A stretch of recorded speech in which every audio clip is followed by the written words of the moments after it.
Himalayan salt po siya na naka-cubes. Ideal for facial wash.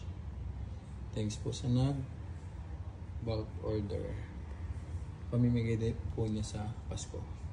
Pa rin ako dito. Ito yung aking Himalayan salt na naka-cubes. Yes po. Himalayan salt po. Naka-cubes. Nagpe-facial wash tayo.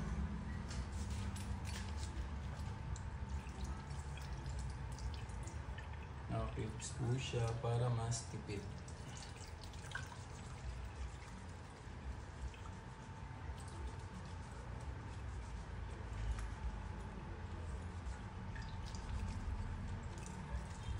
Ito po pag nagpe-facial wash.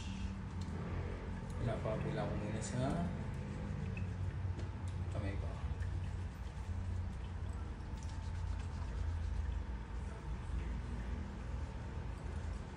Himalayan salt po siya.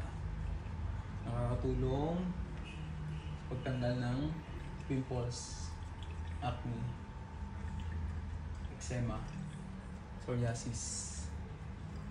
Then, nakakaano din po siya sa mga blackheads, whiteheads. Nakaka-exfoliate din po ng balat, dead skin. Nakaka-brighten din po dahil meron siyang kojic niacinamide gluta powder. Hindi po siya mahapdi sa balat.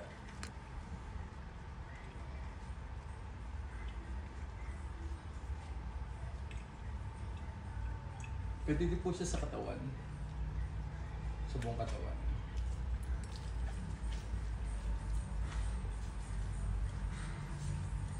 Yan. Hindi po siya mahapde. Akala niyo yung Himalayan salt mahapde. May pagka-bits po siya sa loob. Ito po yung ginagamit ko sa bahay pag naliligo ako. Pero madami na din po akong mga na-try na gawa ko sabon. Yan. Lahat po ito tinatry ko sa balat ko. Or all type of skin yung product na ginawa ko. Pwede siya sa dry skin. Gusto nyo maging moisturizer. Yan, pwede din po. Pampaputi, pwede din. Dahil hindi siya mahapdi sa mata.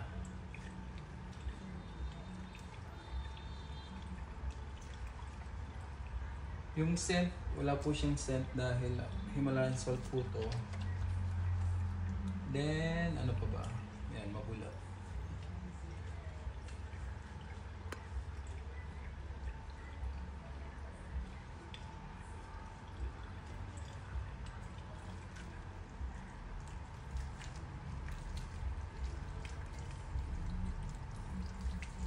Gusto nyo pong pumuti ng konti, alam nyo naman, makakatulong din to. Pero hindi po agad yung baka sabihin nyo, hindi effective yung sabon ko. Araw-araw nyo.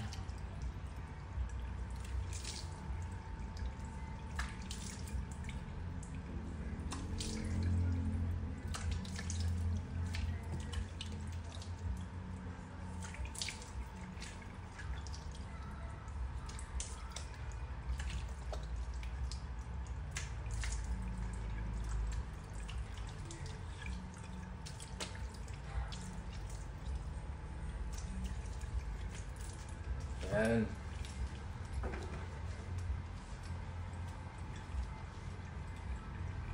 Gusto nyo maging flawless na kagaya ko, makamit ka na sabon ko.